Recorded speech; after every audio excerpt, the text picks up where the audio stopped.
உங்களுடைய மாவட்டம் சார்பாக வருக வருக என்று உங்களை வாழ்த்தி வரவேற்கிறேன். எங்கள் மாவட்டம் ரொம்ப ஸ்பெஷலான மாவட்டம், அதை பற்றி நீங்கள் தெரிஞ்சுக்கணும். கன்னியாகுமரி மாவட்டம் 5 திணைகள் உள்ள ஒரு மாவட்டம். என்னடா 5வது திணை எங்கேருந்து வந்துச்சு அப்படின்னு கூட கேட்கலாம். குறிஞ்சி, முல்லை, மருதம் ஆகிய 4 திணைகளையும் உள்ளடக்கி தேரிக்காடுகளையும் நாம் பாலை என்று சேர்த்து கொண்டோமாயானால் 5 திணைகளையும் உள்ளடக்கிய ஒரே மாவட்டம் கன்னியாகுமரி மாவட்டம். கன்னியாகுமரி மாவட்டத்துக்காரங்க அப்படின்னு நாங்கள் சொல்கிறதுல எப்போவுமே எங்களுக்கு ரொம்ப பெருமையாக இருக்கும். ஏன்னா எல்லா வகையான மனிதர்கள், எல்லா வகையான நிலப்பரப்புகளும் எங்களுடைய மாவட்டத்தில் இருக்கிறது. காட்டு வளமா, கனிம வளமா, கடல் வளமா, மணல் வளமா, எல்லா வளங்களுமே எங்களுடைய மாவட்டத்தில் இருக்கிறது. கிட்டத்தட்ட 54 கடலோர கிராமங்கள் எங்களுடைய மாவட்டத்தில் இருக்கிறது. ஆரோக்கியபுரம் தொடங்கி நீரோடி வரைக்கும் கடல் வளம் எங்களுடைய மாவட்டத்தில் இருக்கிறது. பெருமை. கிட்டத்தட்ட 1,00,000 ஏக்கர் வயல்வெளிகள் எங்களுடைய மாவட்டத்தில் இருக்கிறது. அப்படியே போனோம் அப்படின்னா கிட்டத்தட்ட 67 ஏக்கர் ரப்பர் காடுகள் எங்களுடைய மாவட்டத்தில் இருக்கிறது. அதே மாதிரிதான் மா, பலா, வாழை, தென்னை இவை அனைத்தும் உள்ளடங்கிய ஒரு அழகான ஒரு மாவட்டம் தான் கன்னியாகுமரி மாவட்டம். இதை ஏன் நம்ம இப்ப திருப்பி திருப்பி சொல்றோம் அப்படின்னா, வரலாறு தெரியாதவன் வரலாற்றை படைக்க முடியாது என்று எங்க அண்ணன் சொல்லுவாங்க. உன்னுடைய மாவட்டம் எப்படிப்பட்ட மாவட்டம், என்னெல்லாம் உள்ளடங்கிய மாவட்டம் என்று நாம் ஒவ்வொரு நாளும் யோசிச்சுக்கிட்டே இருக்கணும். நம்ம வீடு, நம்மளுடைய பிள்ளைகள் மட்டுமே அப்படின்னு ஒரு சுயநலமான வாழ்க்கை வாழாமல் நம்மளுடைய மாவட்டம் எவ்வளவு வளம் பொருந்திய மாவட்டம், இதெல்லாம் நமக்கு பெருமை. நம்மளுடைய அடையாளங்கள், நம்மளுடைய பெயருக்கு முன்னாடி ஒரு இனிஷியல் எப்படி ஒரு அடையாளமோ, நம்மளுடைய குடும்பத்திற்கு ஒரு பெயர் எப்படி ஒரு அடையாளமோ, இது எல்லாம் நம்மளுடைய மாவட்டத்தின் அடையாளங்கள், நம்மளுடைய பெருமை. இதுக்கு நம்ம எல்லாருமே பெருமைப்படுறோம். சரி, பெருமைப்பட்டோம். அதை தாண்டி கிட்டத்தட்ட நம்மளுடைய மாவட்டத்தில் கல்வி குறியீடில் நம்மளுடைய மாவட்டம் தலை சிறந்த மாவட்டம். மனிதவள மேம்பாட்டில் நம்மளுடைய மாவட்டம் தலை சிறந்த மாவட்டம், நம்பர் ஒன் மாவட்டம். அதையும் தாண்டி பெர் கேபிட்டா இன்கம் என்று சொல்லக்கூடிய தனி மனித ஊதியத்திலும் நம்மளுடைய மாவட்டம் முதன்மையான மாவட்டம். இது எல்லாமே பெருமை தான்.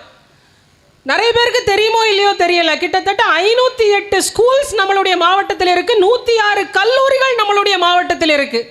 5 லட்சம் குழந்தைகள் ஸ்டூடெண்ட்ஸா படிச்சுக்கிட்டு இருக்கிறாங்க நம்மளுடைய மாவட்டத்தில் சராசரியா.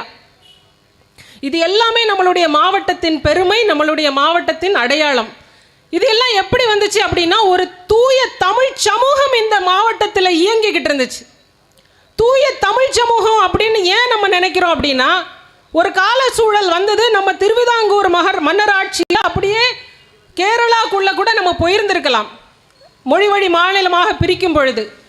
அப்பொழுது நம்மளுடைய மொழிப்போர் தியாகிகள், மார்ஷல் நேசமணியாக இருக்கட்டும், தாணுப்பிள்ளையாக இருக்கட்டும், குஞ்சநாடாராக இருக்கட்டும், அப்துல் ரசாக்காக இருக்கட்டும், சாம் நத்தானியலாக இருக்கட்டும், சிவதானு பிள்ளையாக இருக்கட்டும், சிதம்பரம் பிள்ளையாக இருக்கட்டும், இவர்கள் எல்லோரும் ஒரே இனமாக தமிழராக குமரி மண்ணிற்காக போராடி இந்த மண்ணை மீட்டெடுத்தார்கள். இது நம்மளுடைய வரலாறு, நம்மளுடைய அடையாளம், நம்மளுடைய பெருமை. தெரியுமா இந்த பிள்ளைங்களுக்கு? இப்போ இது எல்லாம் பெருமை இருக்கு. அதையும் தாண்டின ஒரு பெருமைகள் இருக்கு. இத்தனை ஸ்கூல்ஸ் இருக்குல்ல நம்மளுடைய மாவட்டத்தில். ஒவ்வொரு சர்ச் பக்கத்துலையும் நீங்கள் பார்த்தீங்கன்னா ஒரு ஸ்கூல் இருக்கும். அப்படியே நீங்கள் ஆரோக்கியபுரத்துலேருந்து நீரோடி வர போனீங்கன்னா கிறிஸ்டியன் மிஷனரிகளுக்கு இதில் ஒரு பங்கு இருக்குது. ஒவ்வொரு ஆலயத்தின் பகுதியிலும் ஒரு பள்ளிக்கூடத்தில் நிறுவி அந்த இடத்துல கல்வி முதன்மையானது என்று போதித்து கல்வியையும் இந்த மாவட்டத்திற்கு கொண்டு வந்தார்கள். கோயில்கள் பக்கத்தில் தெப்ப குளங்கள், ஒரு சமத்துவமாக எல்லாரும் ஒன்றிணைந்து புழங்கக்கூடிய வாழக்கூடிய ஒரு சூழலை இந்த கோயில் சூழல்கள் கொண்டு வந்துச்சு. அதையும் தாண்டி நம்மளுடைய மாவட்டத்தில் பள்ளியாடிங்கிற ஒரு இடத்துல மும்மதமும் சேர்ந்து பூஜிக்கக்கூடிய ஒரு இடம் பள்ளியாடி. இப்படியாக பல பெருமையான அடையாளங்களை கொண்ட கன்னியாகுமரியில் நாமும் பிறந்திருக்கிறோம் என்பது எனக்கும் மிக மிக மிக பெருமை. இப்படியே இருக்கிற குமரியா வச்சிருக்க போறோமா, இல்லை கிழவியா மாத்திருவோமா அப்படிங்கிறது தான் எதிர்காலம். இது நம்மளுடைய வரலாறு. இப்போ இந்த 5 லட்சம் குழந்தைங்க இருக்கிறாங்க. நீங்கள் கொஞ்சம் யோசிச்சு பார்த்தீங்க அப்படின்னா, ரொம்ப முன்னாடி கள்ளச்சாராயம் நம்மளுடைய மாவட்டத்தில் ரொம்ப யதார்த்தமான ஒரு விஷயமா நடந்துட்டு இருந்தது. கள்ளச்சாராயம் கள்ளச்சாராயம் குடிப்பாங்க, நிறைய பேர் இறந்து போவாங்க. இப்படியான ஒரு சூழல் இருக்கும். இந்த அரசு என்ன பண்ணுச்சுதுன்னா கள்ளச்சாராயத்தை அப்படியே ஓட விடும். அவன் நீங்கள் ரொம்பலாம் யோசிக்க வேண்டாம் திமுக பற்றி. திமுக ஒரு பிஸ்னஸ்மேன், ஒரு கம்பெனி நடத்துகிறான், அவ்வளோதான். அந்த கம்பெனிக்கு எது வருமானம், யார் என் கஸ்டமர், அதை கண்டுபிடிக்கிறதுக்கு முதல்ல அவன் செய்ய வேண்டியது ஒரு இன்ஆர்கானிக் மார்க்கெட்டை உருவாக்குவான். அந்த மாதிரி கள்ளச்சாராயம் எத்தனை பேர் குடிக்கிறாங்க, இந்த மார்க்கெட் நமக்கு எத்தனை பேர் நமக்கு இந்த வருவாயை தருவாங்க அப்படின்னு அப்படியே அவன் ஒரு கணக்கெடுப்பான். அதுக்கப்புறம் கொஞ்சம் பேர் செத்து போவாங்க, கொஞ்சம் பேர் கள்ளச்சாராய சாவுகள் வரும், அதனால பிரச்சனைகள் வரும், போராட்டங்கள் வெடிக்கும். அப்படி தெரிகிறதுனால அவனுக்கு என்ன தெரியுதுன்னா, ஓகே 2 கோடி மக்கள் கள்ளச்சாராயம் குடிக்கிறான், இது ஏன் மார்க்கெட். உடனே என்ன பண்ணுவான், இந்த கள்ளச்சாராயத்தை ஒழித்து எல்லாத்தையும் லீகல் ஆக்குறேன், எல்லாத்தையும் லீகல் டிஸ்ட்ரிபியூஷனுக்குள்ள கொண்டு வரேன் அப்படின்னு சொல்லிட்டு டாஸ்மாகை கொண்டு வருவார்கள். இது எல்லாமே அவங்களுக்கு வருமானம். இப்போ நடந்து கொண்டிருக்கிற போதை கலாச்சாரமும் அதே மாதிரி ஒரு இன்ஆர்கானிக் மார்க்கெட் தான். அவன் ஸ்டாம்புன்னுவான், கூலிப்புன்னுவான், மெத்தபட்டமைன்னுவான், இன்ஜெக்ஷனுவான், பொடின்னுவான், ட்ரிங்க்குன்னுவான், எல்லாம் அண்ணன் பேர் உண்டோ எல்லாத்தையும் சொல்லி விற்பான். 10 வயசு பையன் ஒரு 40 வயது மிக்க ஒரு நபரை குத்தி கொலை பண்ணியிருக்கிறான் கன்னியாகுமரி பேரூராட்சியில். முடியுமா? யோசிச்சு பார்க்க முடியுமா இப்படி ஒரு சம்பவம் நிகழும்னு? ஆனால் நிகழ்ந்திருக்கே. அவனுக்கு தெரியல, தன் நிலை மறந்து அவன் செயல்படுறான். ஸோ இப்போ இவங்க பண்ணுறது எல்லாமே ஒரு இன்ஆர்கானிக் மார்க்கெட்டை டெவலப் பண்ணி, இதில் எனக்கான கஸ்டமர் யார், 10 வயது மிக்க இளைஞர்கள், குழந்தைகள், இவங்க எல்லாருமே என் கஸ்டமர்ஸ். ஐயோ என் பிள்ளை கஷ்டப்படுறானே, ஐயோ என் பிள்ளை சாவுறானே இப்படின்னு ஒவ்வொரு தாய்மார்களும் வீட்டில் அழுவாங்க. அதெல்லாம் அவனுக்கு தெரியும், ஆனால் அவன் கண்டுக்க மாட்டான். அதுக்கப்புறம் இன்னும் ஒரு 10 ஆண்டுகள் திராவிட ஆட்சி மட்டும் இந்த தமிழ்நாட்டில் நடந்தால் இதே டாஸ்மாக் மாதிரி இதே டிஸ்ட்ரிபியூஷன் சேனல் போதைப் பொருளுக்கும் வரும்.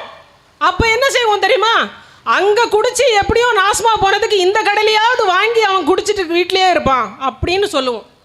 நம்ம எல்லாத்தையும் அக்செப்ட் பண்ணிப்போம், எல்லாத்தையும் நம்ம சகிச்சுக்கிட்டு நம்ம எதிர்கால சந்ததியினரின் வாழ்க்கை கெட்டு போனால் கூட அது இப்படி கெட்டு போனால் பரவாயில்ல அப்படின்னு ஒரு சகிப்புத்தன்மைக்குள்ளாகி நம்ம வந்துடுவோம்.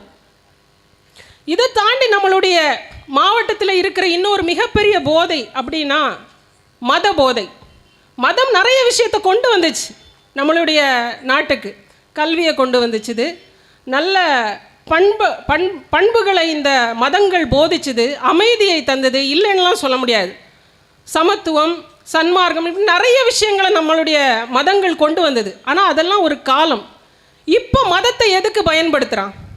மதத்தை பணம் சம்பாதிக்கிறதுக்கு பயன்படுத்துகிறான், பணம் சம்பாதிச்சதை பாதுகாக்கிறதுக்கு மதத்தை பயன்படுத்துகிறான், சண்டை போடுறதுக்கு பயன்படுத்துகிறான், சண்டைக்கு ஆள் சேர்க்கறதுக்கு பயன்படுத்துகிறான்.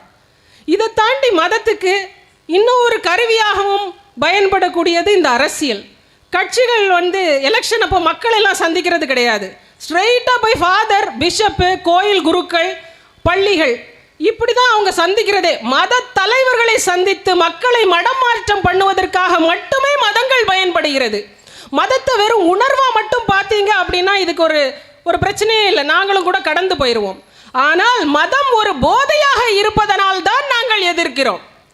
கால்மார்க்ஸ் அன்னைக்கே சொன்னார், மதம் மக்களின் அபின் என்றார் 1843. ஆனால் மக்கள், நம்ம இப்போ அதை கொஞ்சம் வித்தியாசமாக கூட சொல்லலாம், மதம் மக்களின் போதை அப்படின்னு தான் சொல்ல வேண்டியது இருக்குது. அதை நம்ம கொஞ்சம் யோசித்து பார்க்கணும். இந்த போதை நமக்கு தேவையா? நம்மளுடைய மாவட்டத்துக்கு இந்த மத போதை தேவையா? நம்ம அப்படி ஒரு கலாச்சார வரலாற்றிலிருந்து வளர்ந்த பிள்ளைகளா? கன்னியாகுமரி மாவட்டத்துக்கு இந்த மத போதை தேவையா அப்படின்னு நம்ம யோசித்து அதை எப்படி நம்ம களைவோம் அப்படிங்கிறத பார்க்கணும். அதையும் தாண்டி ஜாதி போதை, ஜாதியற்ற எல்லா சமூகத்திலையும் எல்லா மாவட்டத்திலையும் இருக்கிற மாதிரி தான் சாதிகள் நம்மளுடைய மாவட்டத்திலையும் இருக்குது, இல்லைன்னுலாம் சொல்ல முடியாது. ஆனால் அதை எந்த அளவு யூஸ் பண்ணிகிட்டு இருக்கோமோ அந்த அளவு தான் பண்ணிகிட்டு இருக்கிறோம். ஆனால் அதுக்கு கூட நம்மால் ஒருத்தர் இருக்கிறார். காமராஜர் நாகர்கோவில் சட்டமன்ற தொகுதியில் போட்டியிடும் பொழுது திரு மத்தியாஸ் டாக்டர் அவர்களை எதிர்த்து போட்டியிட வச்சாங்க. அப்போ நம்மளுடைய கருணாநிதி அவர்கள் மத்தியாஸ் டாக்டரை ஆதரித்து வாக்கு சேகரிக்கும் பொழுது அவர் சொல்கிறாரு, உள்ளூர் நாடாருக்கு ஓட்டளிக்க போகிறீங்களா, வந்த நாடாருக்கு ஓட்டடிக்க போகிறீங்களா அப்படின்னு. மாரியின் மகனா மேரியின் மகனா அப்படின்றாரு. அவருடைய தமிழ் புலமையில் அடிஷ்னலாக ஜாதி மதத்தையும் எக்ஸ்ட்ரா டிகாஷனையும் கலந்து மக்களுக்கு போதிக்கிறார் இந்த திராவிட மாடல் ஆட்சியாளர்கள் திரு கருணாநிதி அவர்கள். ஒன்றுமே இல்லாதிருந்த இடத்துல எல்லாருமே ஒரே வீட்டுக்குள்ளே கிறிஸ்டியனாகவும் இருப்பாங்க, சைவ வழிபாடு பண்ணுவாங்க, அதே நேரம் ஐயா வழிபாடு பண்ணுவாங்க. அப்படி இருக்கிற ஒரு மாவட்டம் கன்னியாகுமரி மாவட்டம். எங்களை மாதிரியே இருக்க விட்டுருங்களேன். ஏன் எங்களை உங்களை மாதிரி ஆக்குறீங்க? நாங்கள் திராவிடர்கள் அல்ல, நாங்கள் தூய தமிழர்கள். எங்களுக்கான வரலாறு உங்களிலும் பெரிது. முதற் சங்கம் வளர்த்தது எங்கள் குமரியில். இன்னைக்கு போயிடுச்சுல லெமோரியா கண்டம், அங்கதான் முதல் தமிழ் சங்கமே வளர்த்துருக்கிறோம். அப்படிப்பட்ட பெருமைமிக்க அடையாளம் கொண்ட நாங்கள் உங்களுடைய சதிவேலையால் இத்தனை ஆண்டுகள் இந்த திராவிடர்களை ஆதரித்து நாங்கள் நாசமாக தானே போயிட்டு இருக்கோம். எங்களுக்கு இந்த ரோடு இதெல்லாம் எங்களுக்கு ஒரு பிரச்சனையே கிடையாது. எங்கள் மாவட்டம் அதுலேருந்து ரொம்ப தலை சிறந்த மாவட்டம். நாங்கள் சின்ன சின்ன விஷயத்துக்கெல்லாம் பெருசாக ஒன்றும் சண்டை போடுறதில்லை. ஆனால் எங்களுடைய எதிர்கால பிள்ளைகளின் வாழ்க்கை, அவர்களுடைய பாதுகாப்பு, பெண்களுக்கான பாதுகாப்பு, இது எங்களுக்கு ரொம்ப முக்கியம். எங்களுடைய அடையாளங்களை இழக்க நாங்கள் விடமாட்டோம். எங்களுடைய கனிம வளம், காட்டு வளம், மலை வளம், மண் வளம், இது எல்லாம் எங்களுடைய அடையாளம். இந்த திராவிடர்களால் இந்த அடையாளங்களுக்கு ஒரு அச்சுறுத்தல் வருமே எனில் எங்களுடைய நாம் தமிழர் கட்சி அதை வன்மையாக கண்டிக்கும், போராடும். அதற்காக இந்த ஒரு அரசியலை நாங்கள் முன்னெடுக்கிறோம். எதற்கு கன்னியாகுமரி மாவட்டத்திற்கு நாம் தமிழர் கட்சி வேண்டும் என்றால், இருக்கின்ற இயற்கை வளங்களை பாதுகாக்க வேண்டும். எங்களுடைய அடையாளங்கள், எங்களுடைய எதிர்காலங்கள், எங்களுடைய பிள்ளைகள், எங்களுடைய பிள்ளைகளின் வாழ்க்கை எங்களுக்கு முக்கியம். அதற்காக எங்களுக்கு நாம் தமிழர் கட்சி இந்த கன்னியாகுமரி மாவட்டத்தில் வேண்டும். அதற்காக உங்களுடைய ஒவ்வொரு வாக்குகளையும் போட்டு உங்களுடைய ஆதரவுகளை தாருங்கள். நாம் தமிழர் கட்சி ஒரு கட்சி மட்டும் கிடையாது. எதிர்கால பிள்ளைகளின் வாழ்க்கை, ஒரு தூய தமிழ் தேசிய இனத்தை பாதுகாத்து அடுத்த வரலாறு படைக்கிறதுக்கான எல்லா கூறுகளையும் உள்ள ஒரே கட்சி நாம் தமிழர் கட்சி. நம்மளுடைய வாழ்க்கைக்கான ஒரு கட்சி நாம் தமிழர் கட்சி. அதற்கு நம்மளுடைய ஆதரவை தாருங்கள். நன்றி, வணக்கம். நாம் தமிழர்.